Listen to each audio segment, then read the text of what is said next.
So this is coming from personal experience, all right? So before I started the tournament fishing stuff, me and Hybrid, we'd fish amongst our friends and our clique, and we would consider ourselves in, the top 10%. And I think a lot of guys can relate to that, right?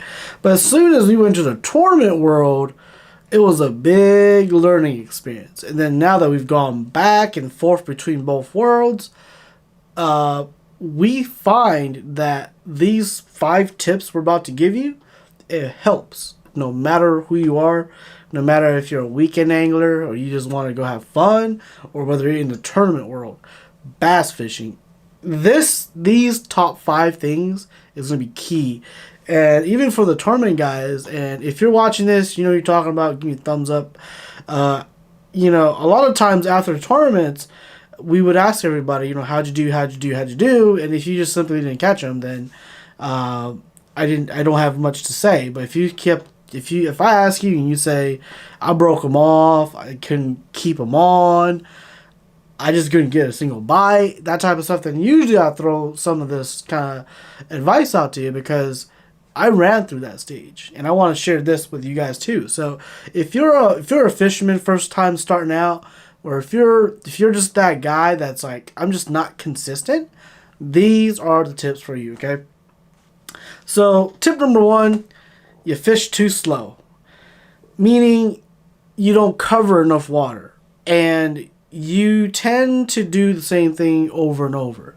So let me give you an example. So in my tournament career, you can say, I started off throwing topwaters, and then I went to crankbaits, and I really started doing good on crankbaits. But that didn't happen overnight. I started thinking about the stuff that a fish would do. Okay, so if a fish wouldn't react to a topwater, I'd throw a crankbait. When I threw a crankbait, I had one retrieve. It was a medium retrieve. I never thought for the longest time that I needed to change the retrieve. And when that light bulb went off, I'd throw my crankbait out there. I would do a medium retrieve, and then I'd burn the next retrieve, and then I'd do a stop and go. If those 3 retrieves didn't do anything, then I'd put the crankbait down, because they don't want a crankbait that day. Same with every other fishing scenario.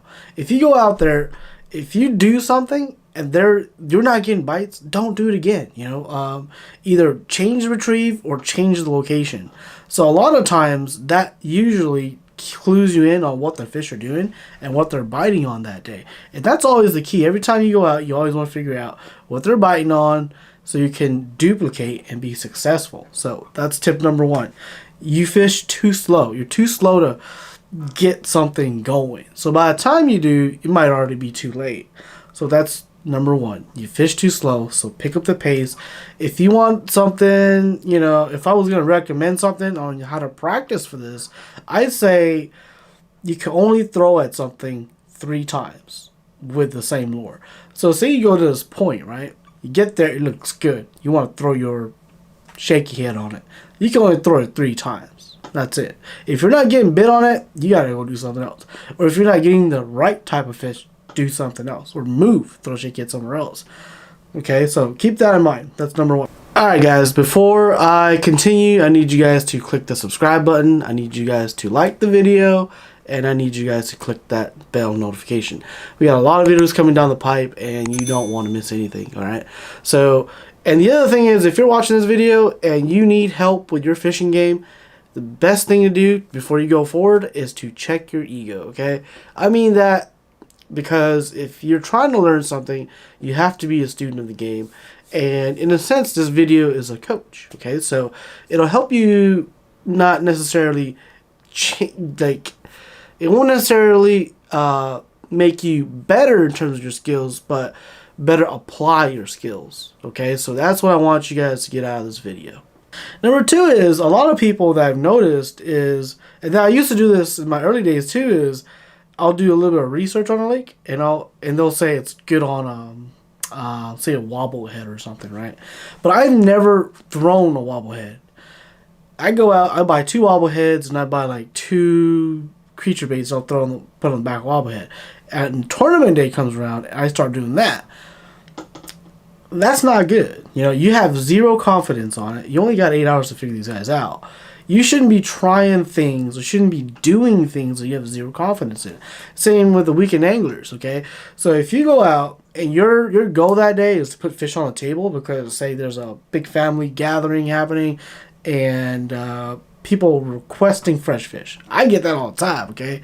When people come from out of town, when people come visit us from out of town, they want to eat fresh fish. So I'm kind of the guy, me and my crew here, I'm kind of the guy that's the go-to guys. There's like, okay, we want to eat white bass and stripers, okay? So can you guys give us 3 or 4? And we're thinking like, yeah, it should be easy. But you know, it's always easier said than done, right? So when we go out, we always throw confidence baits. We don't venture. If it comes down, I call it crunch time. You always throw the stuff you are confident with. Okay, so if you're not confident, don't try to figure it out when it's crunch day, when it's tournament day. So that's a good tip too. Okay, don't throw anything that you're not confident with. Go ahead and play with that stuff on your fun days and things like that. But when it comes down to crunch time, throw what you're confident. Throw the hooks that you're confident with. Throw the lines you're confident with.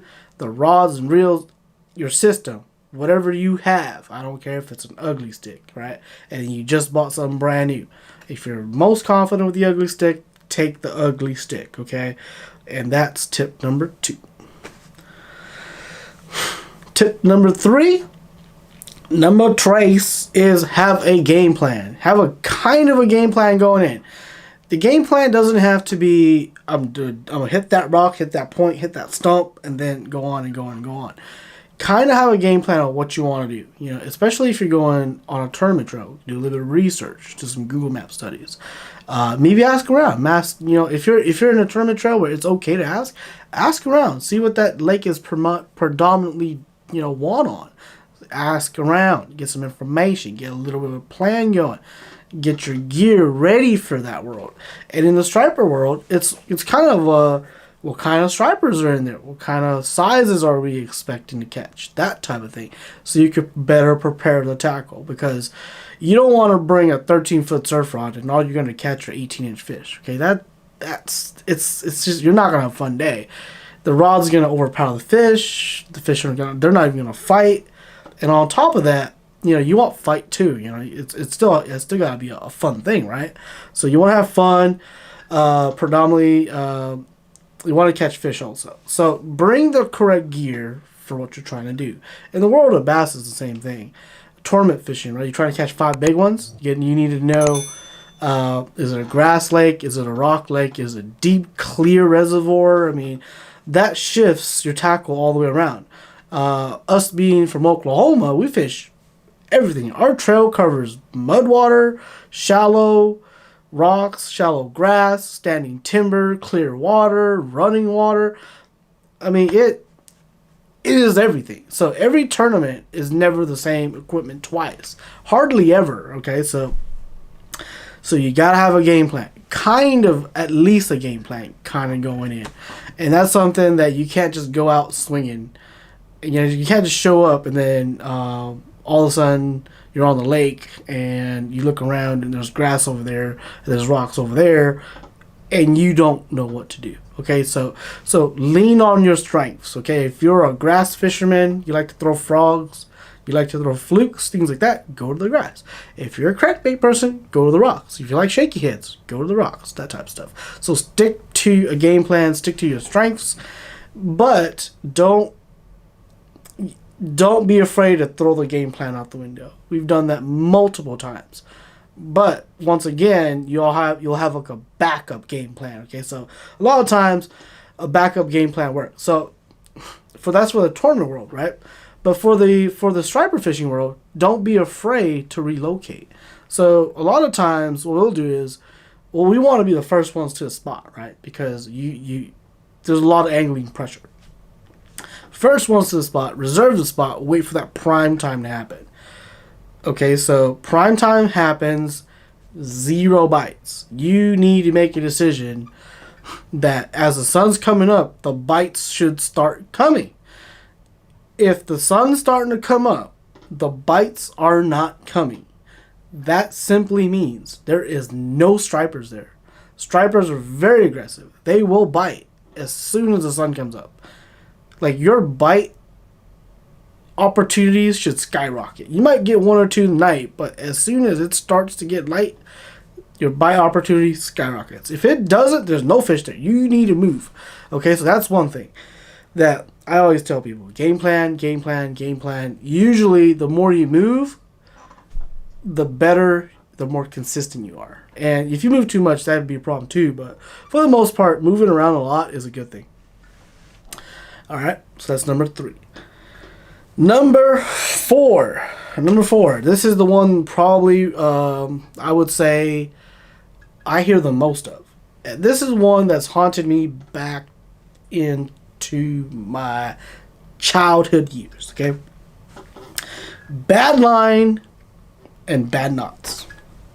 This is where once you figure out a line that you like for whatever you're doing, you stick with it. You do not change, okay? So for me, growing up, it was actually the Shakespeare Omniflex monofilament, 6-pound test. It was cheap. It was like $3 for 500 yards, something like that. Loved it. It's cheap. Loved it. I knew the strengths and weaknesses of that line. It was in our system. I mean, our system was small back then. We had like 2 rods, right? But 6-pound line on both of them. It cast real far. It was great. Never changed it. Didn't change it for like 10 years. It was great. Then we started striper fishing with 6-pound line. It's not good. Okay, so Omniflex was there for like 10 years. And then we went to Maxima Ultra Green, 6-pound. That's even better. Maxima 6 is like, Still to this day, if I had to go back to 6-pound mono, it's Maxima Ultra Green. And then we started fishing with fluorocarbon. I went through a whole list of fluorocarbons. Every fluorocarbon has its strengths and weaknesses, but I wanted a fluorocarbon that was small, and I wanted it to have good knot strengths. And I wanted that when I backlash something on a bait caster, it's not gonna just destroy itself, basically. So I settled on Sunline FC Sniper, and I've been running that for like 3 years now. So first year getting into it, I bought like every brand under the sun just to try them. There's some like good brands. There's some brand names. I don't like things.